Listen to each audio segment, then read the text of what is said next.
بسم اللہ الرحمن الرحیم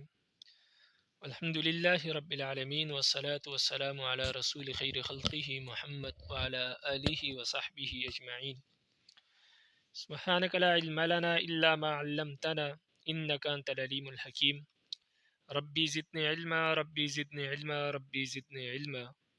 رب شرح لی صدری ویسر لی امری واحلل عقدۃ من لسانی یفقہوا قولی۔ خبر واحد کی تیسری تقسیم۔ خبر واحد اپنے راویوں کی صفات کے اعتبار سے 16 قسم پر ہے۔ راویوں کی صفات یعنی خبر واحد کو روایت کرنے والے راویوں کا حال کیا ہے، ان کی شان کیا ہے، ان کی صفات کیا ہے۔ کیا وہ راوی جو خبر واحد کو روایت کرتا ہے وہ راوی ضعیف ہے، عادل ہے، شاذ ہے، منکر ہے، کیسا راوی ہے؟ تو جیسا راوی ہوگا حدیث بھی اسی طرح کی ہوگی۔ اگر راوی ضعیف ہے تو حدیث ضعیف ہوگی،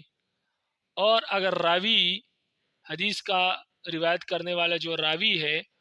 اگر وہ ثقہ ہوگا تو حدیث صحیح ہوگی، اور اسی طرح حدیث کا روایت کرنے والا جو راوی ہے اگر وہ شاذ ہوگا تو یہ حدیث اس کی شاذ ہوگی۔ اگر وہ جھوٹا ہوگا، جھوٹی روایتیں گڑھنے والا ہوگا تو حدیث موضوع ہوگی، جھوٹی ہوگی۔ تو حدیث خود جو ہے نہ صحیح ہوتی ہے، نہ ضعیف ہوتی ہے، نہ موضوع ہوتی ہے، بلکہ اس حدیث کا جو راوی ہوتا ہے وہ جس اعتبار کا ہوتا ہے اس اعتبار سے وہ حدیث ہوتی ہے۔ راوی صحیح ہے تو حدیث بھی صحیح ہوگی، راوی ضعیف ہے تو حدیث بھی ضعیف ہوگی، راوی شاذ ہے تو حدیث بھی شاذ ہوگی۔ تو اس لیے راوی کے صفات کے اعتبار سے حدیث کی جو ہے خبر واحد کی 16 قسمیں ہیں۔ تو جس طرح کا راوی ہوگا اسی طرح کی حدیث ہوگی۔ تو یہ 16 قسمیں کون سی ہے؟ پہلے آپ قسموں کے نام دیکھ لیں۔ تو سب سے پہلے ہے صحیح، نمبر 2 حسن لذاتہ، نمبر 3 ضعیف، نمبر 4 صحیح لغیرہ، نمبر 5 حسن لغیرہ، نمبر 6 موضوع، نمبر 7 متروک، نمبر 8 شاذ، نمبر 9 محفوظ، نمبر 10 منکر، نمبر 11 معروف، نمبر 12 معلل، نمبر 13 مضطرب، نمبر 14 مقلوب، نمبر 15 مصحف یا مصحف، اور نمبر 16 مدرج یا مدرج۔ تو سب سے پہلی قسم جو ہے وہ ہے صحیح لذاتی ہی۔ فرماتے ہیں صحیح لذاتی ہی وہ حدیث ہے، اس صحیح لذاتی ہی کو حدیث صحیح بھی کہتے ہیں۔ تو صحیح لذاتی ہی وہ حدیث ہے جس کے تمام راوی عادل ہو، کامل الضبط ہو، اور اس کی سند متصل ہو، معلل اور شاذ نہ ہو۔ تو حدیث صحیح کے لیے ضروری ہے کہ اس میں 4 شرائط پائے جائیں۔ نمبر 1 تمام راوی عادل ہو، نمبر 2 کامل الضبط ہو، نمبر 3 متصل ہو، اس کی سند متصل ہو، درمیان میں کوئی راوی حذف نہ ہوا ہو، نمبر 4 معلل اور شاذ نہ ہو، یہ حدیث معلل اور شاذ نہ ہو۔ اب سب سے پہلی شرط ہے تمام راوی عادل ہو۔ عادل کہتے ہیں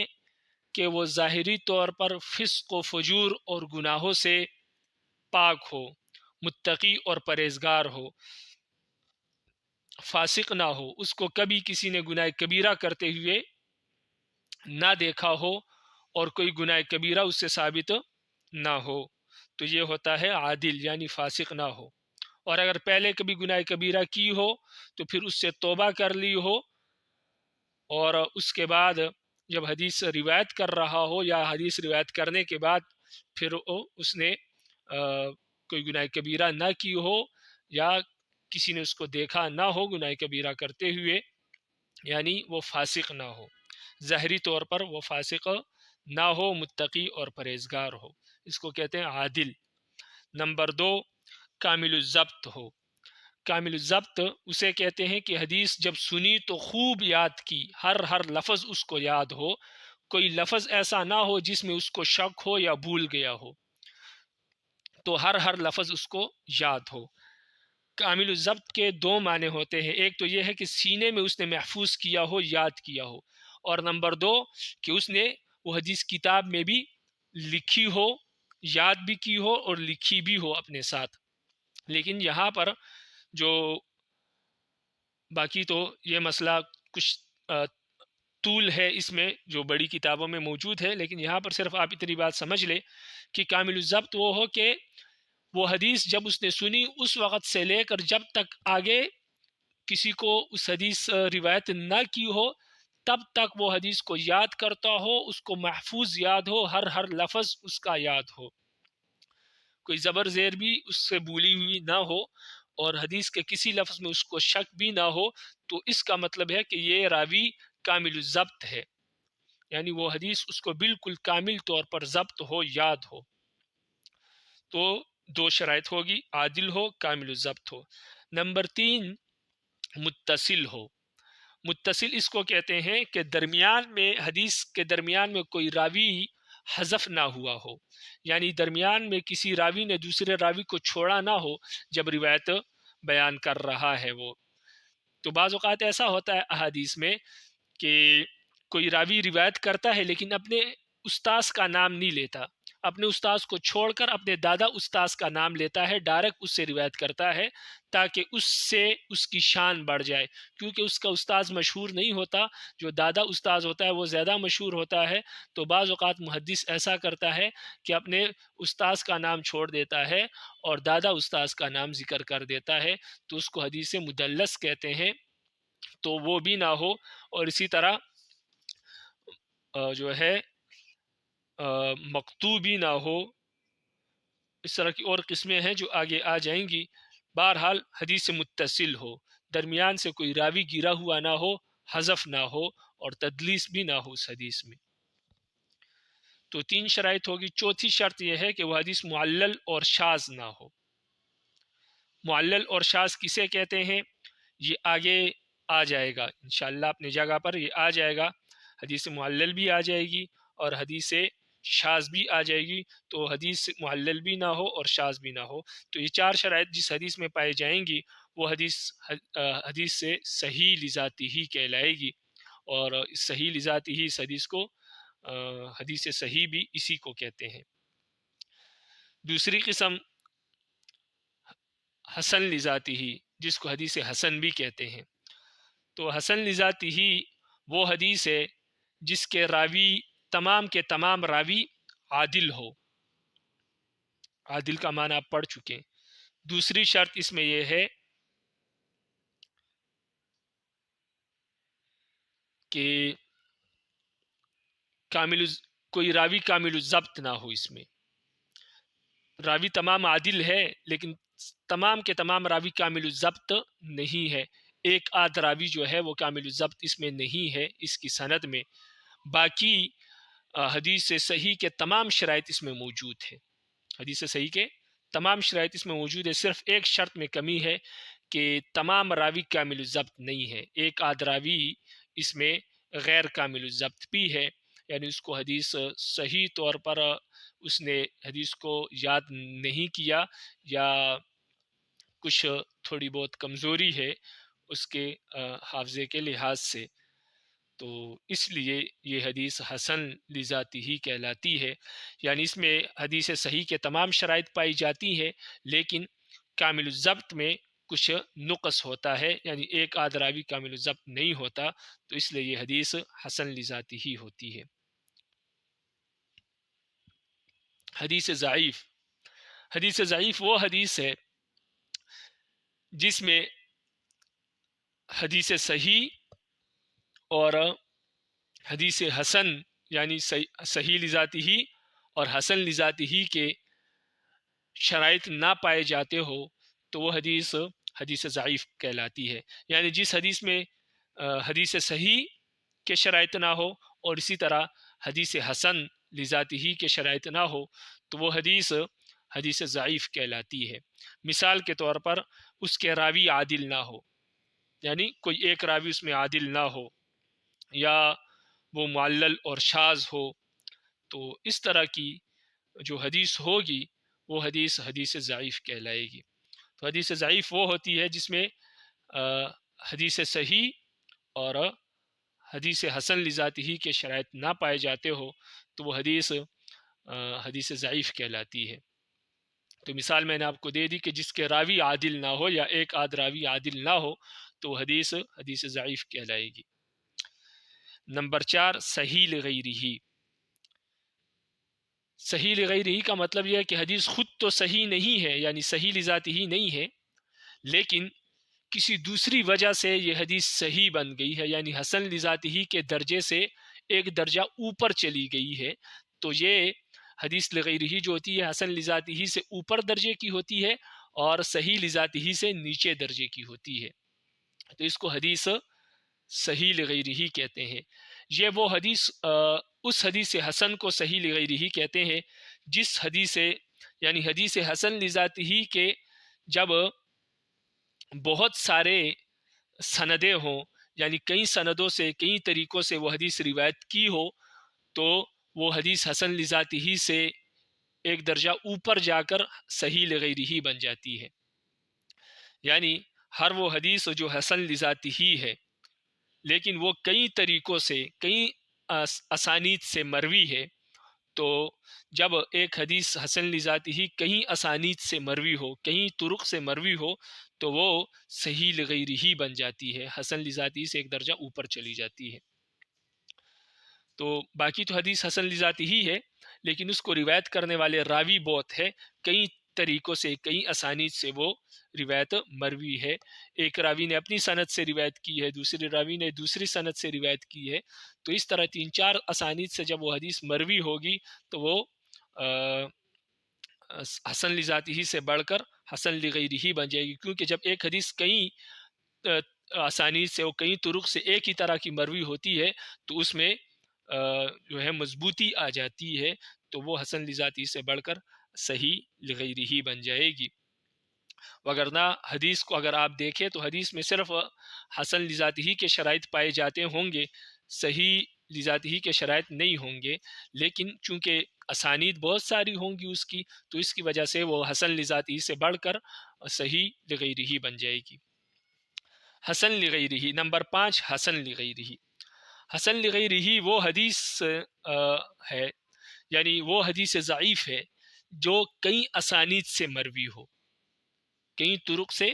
مروی ہو، یعنی حدیث خود تو ضعیف ہے لیکن وہ کئی اسانید سے مروی ہے، کئی سندوں سے وہ حدیث روایت کی گئی ہے، تو جب حدیث ضعیف کئی اسانید سے روایت ہو تو اس کا ضعف ختم ہو جاتا ہے، وہ حدیث ضعیف سے بڑھ کر حسن لغیرہ ہی بن جاتی ہے۔ وگرنہ حدیث کو آپ دیکھیں تو حدیث ضعیف ہوتی ہے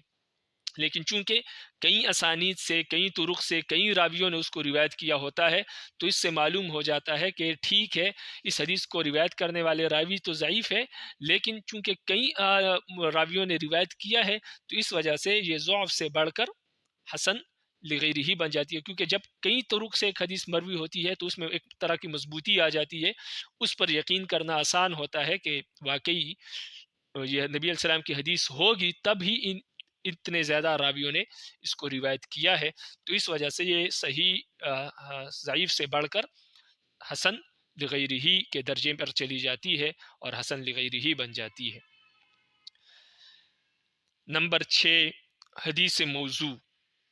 حدیث موضوع وہ حدیث ہے جس کے راوی پر یہ الزام ہو کہ یہ نبی علیہ السلام کے احادیث کے بارے میں جھوٹ بولتا ہے، یعنی جھوٹی احادیث گھڑتا ہے، اپنی طرف سے احادیث بناتا ہے، تو اس راوی کی جو احادیث ہوں گی وہ حدیث موضوع کہلائے گی۔ یعنی جس راوی پر یہ الزام ہو کہ یہ نبی علیہ السلام کی احادیث کے بارے میں جھوٹ بولتا ہے، یعنی جھوٹی احادیث بناتا ہے اور گھڑتا ہے، تو اس راوی کی احادیث جو ہے وہ موضوع کہلائیں گی۔ موضوع یعنی اس نے اپنی طرف سے گھڑا ہے ان احادیث کو۔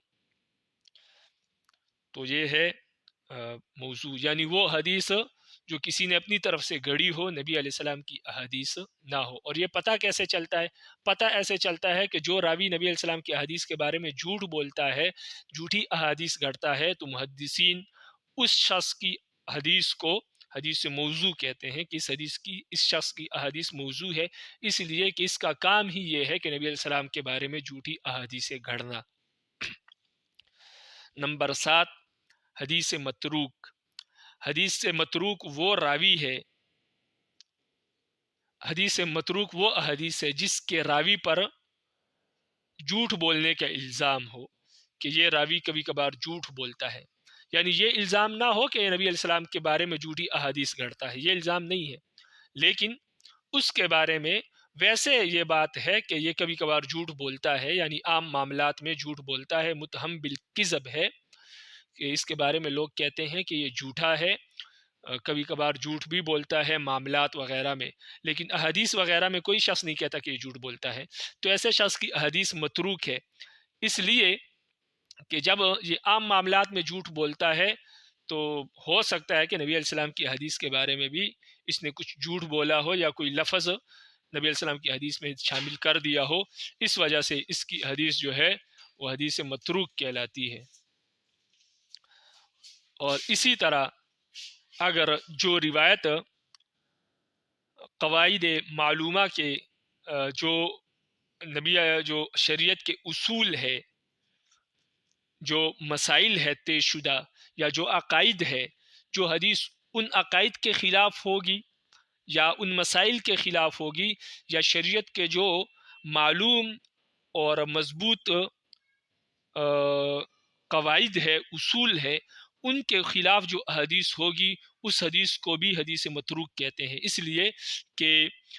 نبی علیہ السلام کی کوئی حدیث ایسی نہیں ہو سکتی جو شریعت کے بنیادی اصولوں اور مسائل کے خلاف ہو، اس لیے جس حدیث کا راوی متہم بالکذب ہو، یا جو روایت شریعت کے جو مقرر اور طے شدہ اصول ہے ان کے خلاف جو حدیث ہو، وہ حدیث متروک کہلائے گی۔ نمبر 8، حدیث شاذ۔ شاذ وہ حدیث ہے جس کے راوی خود تو ثقہ راوی ہو، لیکن ان کی یہ روایت ایسے کثیر جماعت کے خلاف ہو جو جماعت ثقہ ہونے میں ان سے بڑھ کر ہو، یعنی ایک راوی نے ایک روایت کی ہے، وہ خود ثقہ ہے، عادل ہے، ثقہ ہے، مضبوط راوی ہے، لیکن اس کی یہ روایت ان لوگوں کی روایت کے خلاف ہے جو لوگ اس سے بھی زیادہ ثقہ ہے احادیث میں۔ تو اگر ایک راوی کی روایت ایسے لوگوں کی روایت کے خلاف ہو جو لوگ اس سے زیادہ ثقہ ہو احادیث میں، اس سے زیادہ عادل ہو، اس سے زیادہ کامل الضبط ہو، تو ان لوگوں کے خلاف اگر اس کی روایت ہوگی تو یہ والی روایت، یعنی اس راوی کی یہ روایت جو اس سے زیادہ ثقہ راویوں کے مخالف ہے، تو اس کی یہ روایت جو ہے یہ شاذ ہوگی۔ اور اس کے مقابلے میں جو دوسری روایت ہے، جو ثقہ راویوں والی روایت ہے، جو اس شاذ کے مقابلے میں ہے، تو وہ روایت کیا ہوگی؟ اس کو محفوظ کہیں گے۔ تو یہ نوعی قسم محفوظ ہے، یعنی وہ روایت، کسی ثقہ راوی کی وہ روایت جو کسی ایسے راویوں کی روایت کے خلاف ہو جو اس سے زیادہ ثقہ ہے، تو اس راوی کی یہ روایت جو اس سے کئی زیادہ ثقہ راویوں کے روایت کے خلاف ہے، تو یہ روایت شاذ ہوگی، اور جو ثقہ راویوں کی روایت ہے، یعنی جو اس سے زیادہ ثقہ ہے احادیث میں، تو ان راویوں کی جو روایت ہوگی وہ محفوظ کہلائے گی، اس کو حدیث محفوظ کہیں گے اور اس کو حدیث شاذ کہیں گے۔ تو یہ 9 قسمیں ہو گئی۔ نمبر 10، حدیث منکر۔ حدیث منکر وہ حدیث ہے جس کا راوی ضعیف ہو، اور ضعیف ہونے کے باوجود اس کی یہ روایت ثقہ راویوں کی روایت کے خلاف ہو۔ منکر وہ حدیث ہے جس کا راوی خود ضعیف ہو، لیکن ضعیف ہونے کے باوجود اس کی یہ روایت ثقہ راویوں کی روایت کے خلاف ہو. تو یہ جو روایت ضعیف راوی کی روایت ہے جو ثقہ راویوں کی روایت کے خلاف ہے، تو ضعیف راوی کی یہ روایت منکر ہوگی، اور اس کے مقابلے میں جو ثقہ راویوں کی روایت ہے، جو حدیث ہے، اس حدیث کو، اس روایت کو معروف کہیں گے، اس روایت کو معروف کہیں گے. تو حدیث منکر وہ حدیث ہے جس کا راوی خود ضعیف ہو، لیکن ضعیف ہونے کے باوجود اس کی یہ حدیث ثقہ راویوں کی روایت کے خلاف ہو. تو ضعیف راوی کی یہ روایت جو ثقہ راویوں کی روایت کے خلاف ہے، یہ صرف وہ ضعیف نہیں ہوگی، بلکہ یہ ضعیف ہونے کے ساتھ ساتھ یہ حدیث منکر بھی ہوگی، اور اس کے مقابلے میں جو ثقہ راویوں کی روایت ہے وہ روایت معروف کہلائے گی. تو معروف یہ 11ویں قسم ہے خبر واحد کی، راویوں کی صفات کے اعتبار سے. نمبر 12، حدیث معلل. حدیث معلل وہ حدیث ہے جس میں کوئی ایسی علت خفیہ ہو، یعنی ایسی کوئی پوشیدہ علت ہو جس علت کی وجہ سے حدیث کی صحت پر نقصان پڑتا ہے، حدیث کے صحیح ہونے پر نقصان پڑتا ہے، لیکن یہ علت اتنی خفیہ ہو کہ اس کو حدیث کا ماہر ہی نکال سکتا ہے، ہر شخص کا کام نہیں ہے. یعنی جو حدیث کا ماہر ہے اسی کو معلوم ہو سکتا ہے کہ یہ جو حدیث ہے اس میں جو علت ہے جو خفی، وہ کس لحاظ سے ہے اور کیا علت ہے، یہ ہر شخص کو معلوم نہیں ہو سکتی. تو حدیث تو صحیح ہے، لیکن اس میں کوئی ایسی خفیہ علت پائی جا رہی ہے جس کی وجہ سے حدیث کے جو صحت ہے اس کو نقصان پہنچ رہا ہے، اور وہ صحیح ہونے سے نکل کر معلل بن رہی ہے. تو اس حدیث کو حدیث معلل کہتے ہیں. مثال کے طور پر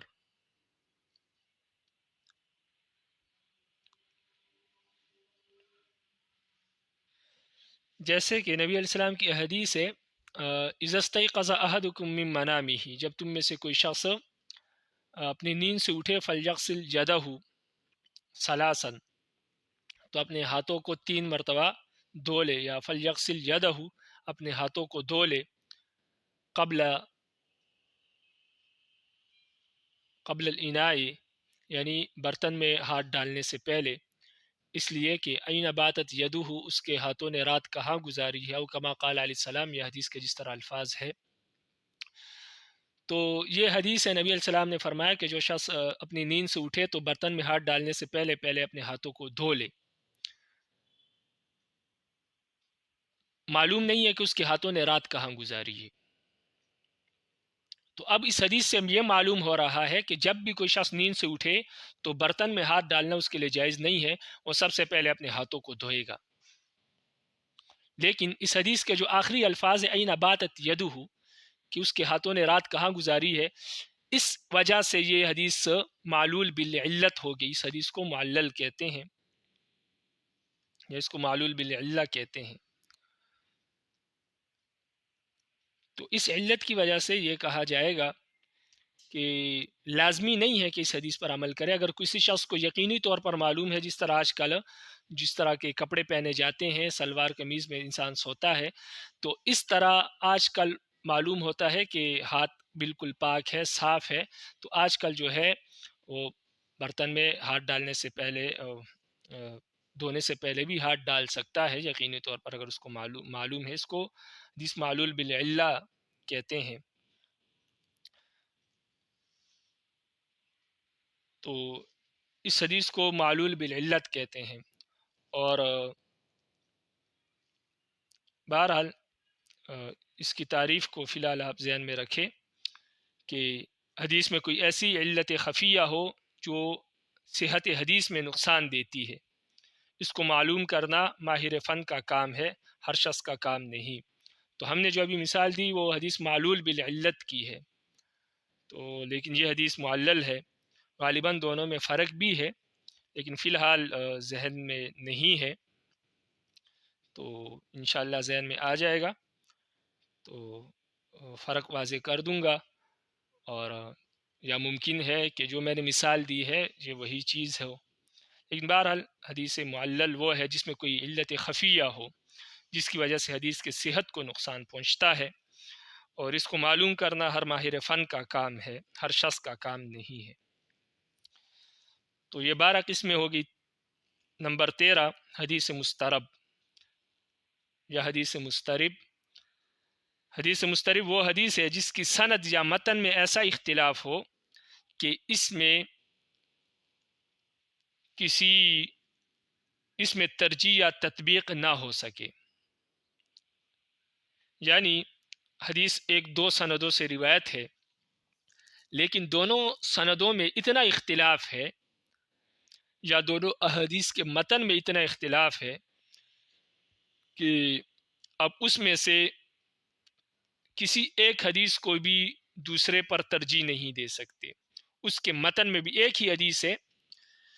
اور وہ مروی ہے دو سندوں سے یا دو تین سندوں سے، اور دونوں کی سند میں بھی اختلاف ہے اور متن میں بھی اختلاف ہے، یا صرف سند میں اختلاف ہو تب بھی حدیث مسترب ہوگی، یا صرف متن میں اختلاف ہو تب بھی حدیث مسترب ہوگی، یا دونوں میں اختلاف ہو کہ سند اور متن دونوں میں اختلاف ہو۔ حدیث ایک ہی ہے لیکن الفاظ میں اختلاف ہے یا آگے پیچھے ہیں، تو سند میں اگر اختلاف ہے یا متن میں اختلاف ہے تو وہ جو ہے حدیث مسترب کہلائے گی۔ تو اس کی زیادہ وضاحت تو مثال سے ہی ہوگی، باقی وہ احادیث جب آئیں گی سنن نبی داود میں یا ترمذی میں حدیث مسترب، وہاں پر آپ کو واضح طور پر اس کا اندازہ ہو جائے گا، لیکن یہاں پر صرف آپ کے لیے یہ ضروری ہے کہ آپ کو یہ اصطلاح جو ہے یہ یاد ہو کہ حدیث مسترب کسے کہتے ہیں۔ وہ حدیث جس کی سند یا متن میں ایسا اختلاف ہو کہ اس میں ترجیح یا تطبیق نہ ہو سکے، یعنی نہ تو آپ تطبیق دے سکتے ہیں دونوں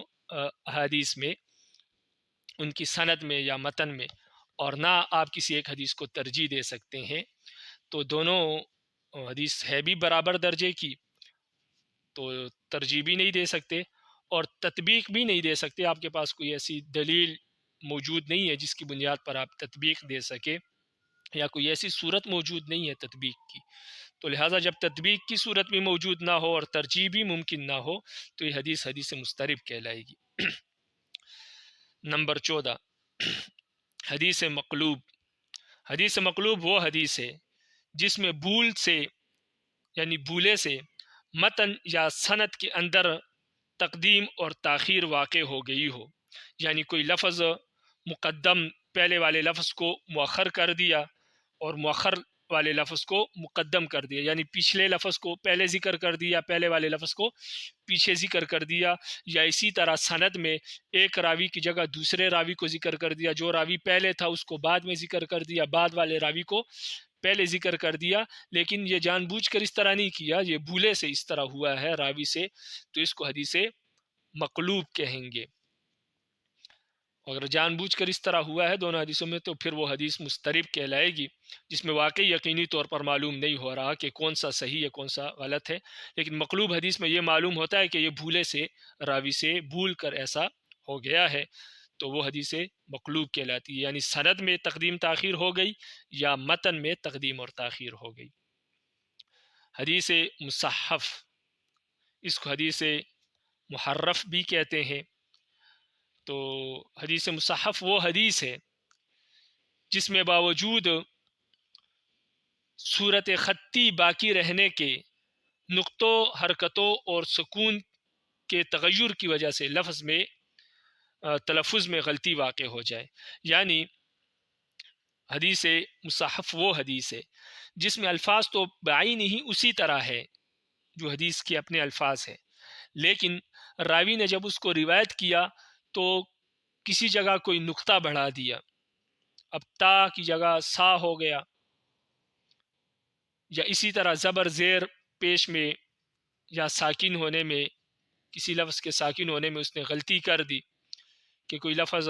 متحرک تھا اس نے اس کو ساکن کر دیا. تو بعض اوقات مصدر ایسے ہوتے ہیں کہ اگر وہ ساکن ہو تو اس کا الگ معنی ہوتا ہے، یعنی عین کلمہ اس میں ساکن ہو تو الگ معنی ہوتا ہے، متحرک ہو تو الگ معنی ہوتا ہے. تو یعنی حدیث کے الفاظ تو اسی طرح ہے، لیکن یا نقطے بڑھا دیے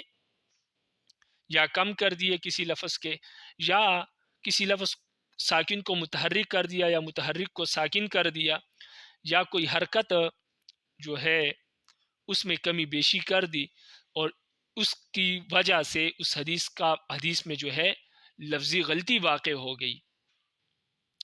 اور لازمی بات ہے جب لفظی غلطی واقع ہوگی تو اس سے معنی میں بھی تغیر آئے گا، تبدیلی آئے گی. تو اس طرح کے حدیث کو حدیث مصحف کہتے ہیں. لیکن اگر یہ معلوم ہو جائے کہ اس طرح ہوا ہے راوی سے، تو پھر اس حدیث کو جو ہے حدیث مصحف کہتے ہیں. تو لہٰذا دوبارہ سن لیں، حدیث مصحف وہ حدیث ہے جس میں باوجود صورت خطی باقی رہنے کے نقطوں اور سکونوں کے تغیر کی وجہ سے تلفظ میں غلطی واقع ہو جائے. حدیث مدرج وہ حدیث ہے جس میں کسی جگہ راوی اپنا کلام درج کر دے، یعنی اپنا کلام داخل کر دے، یعنی راوی حدیث روایت کرتے ہوئے حدیث کے درمیان ہی میں کسی لفظ کی تشریح کر دے کہ اس لفظ کا یہ معنی ہے، یا اس لفظ کے متعلق کچھ تفصیل بیان کر دے، یا کسی شخص کے متعلق کوئی تفصیل بیان کر دے سند میں، تو وہ حدیث مدرج کہلاتی ہے. تو اس کی بھی بہت ساری مثالیں ہیں جو سنن ابی داؤد وغیرہ یا بڑی کتابوں میں موجود ہے. اب آپ کتاب کو دیکھیں. خبر واحد کی تیسری تقسیم. خبر واحد اپنے راویوں کی صفات کے اعتبار سے 16 قسم پر ہے. نمبر 1 صحیح لذاتی ہی، نمبر 2 حسن لذاتی ہی، نمبر 3 ضعیف، نمبر 4 صحیح لغیری ہی، نمبر 5 حسن لغیری ہی، نمبر 6 موضوع، نمبر 7 متروک، نمبر 8 شاذ، نمبر 9 محفوظ، نمبر 10 منکر،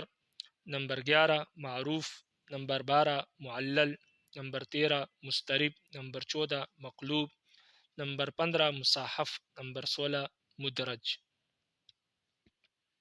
یا مدرج.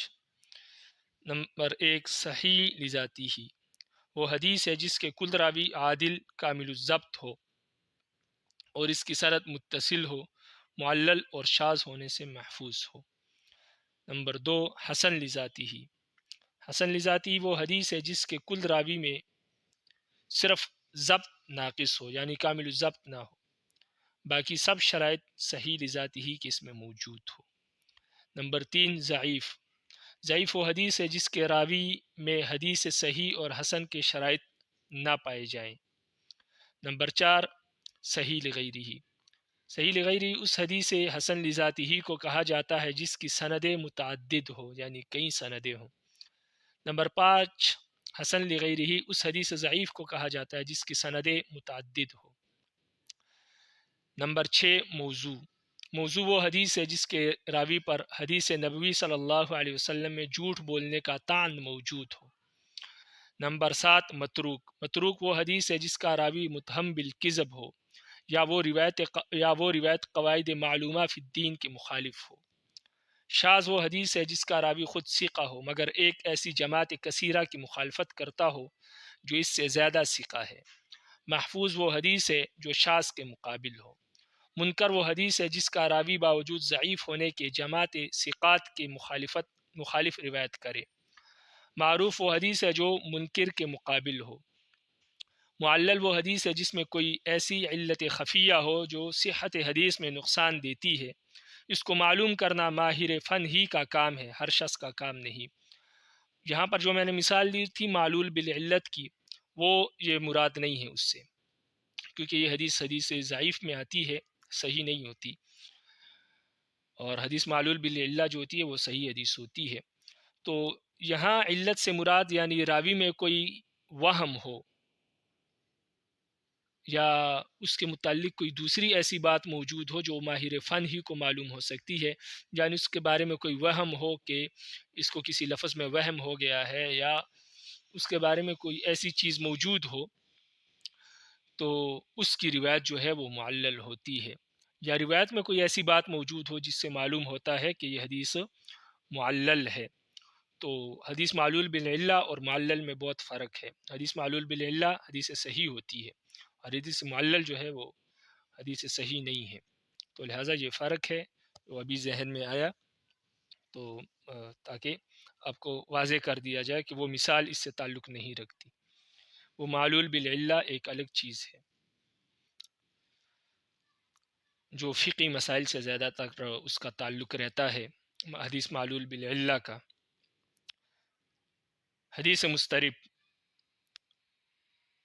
مضطرب وہ حدیث ہے جس کی سند یا متن میں ایسا اختلاف واقع ہو کہ اس میں ترجیح یا تطبیق نہ ہو سکے۔ نمبر 14 مقلوب وہ حدیث ہے جس میں بھولے سے متن یا سند کے اندر تقدیم اور تاخیر واقع ہو گئی ہو، یعنی لفظ مقدم کو مؤخر اور مؤخر کو مقدم کیا گیا ہو، یا بھول کر ایک راوی کی جگہ دوسرا راوی ذکر کیا گیا ہو۔ نمبر 15 مصحف وہ حدیث ہے جس میں باوجود صورت خطی باقی رہنے کے نقطوں اور حرکتوں اور سکونوں کے تغیر کی وجہ سے تلفظ میں غلطی واقع ہو جائے۔ نمبر 16 مدرج وہ حدیث ہے جس میں کسی جگہ راوی اپنا کلام درج یعنی داخل کر دے۔ تو اس کی تفصیل، ان تمام قسموں کی تفصیل آپ بڑی کتابوں میں انشاءاللہ پڑھ لیں گے اگر آپ کی نصاب میں موجود ہے تو وہاں پر اس کی مثالیں بھی ہوں گی، وضاحت بھی ہوگی، ہر لفظ کی وضاحت ہوگی۔ یہ کتاب اس کی اجازت نہیں دیتی کہ ہر لفظ کی تشریح اور تفصیل کی جائے، چونکہ پھر اس سے یہ کتاب بہت زیادہ لمبی ہو جائے گی اور اس کتاب کا جو اصل مقصد ہے وہ فوت ہو جائے گا۔ اور اس کتاب کا مقصد اصل میں یہ ہے کہ آپ ان اصطلاحات کو یاد کر لیں، یہ آپ کو زبانی اور ازبر یاد ہو۔ جب یہ یاد ہو جائیں گی تو پھر ان کا سمجھنا آپ کے لیے بہت آسان ہوگا، اور یا جب آگے اس طرح کی الفاظ آئیں گے یا جو آپ آگے پڑھیں گے پھر دوسری کتابوں میں ان احادیث کی قسمیں اور اس کی تشریح، تو آسانی سے آپ کے ذہن میں وہ بیٹھ جائے گا، اس لیے کہ آپ کو یاد تو ہوں گی لیکن صرف آپ کو سمجھنا ہوگا۔ باقی جتنا ممکن تھا مختصر طریقے سے سمجھانا اس کی ہم نے کوشش کی۔ رب العالمین سمجھ نصیب فرمائے اور عمل کرنے کی توفیق نصیب فرمائے۔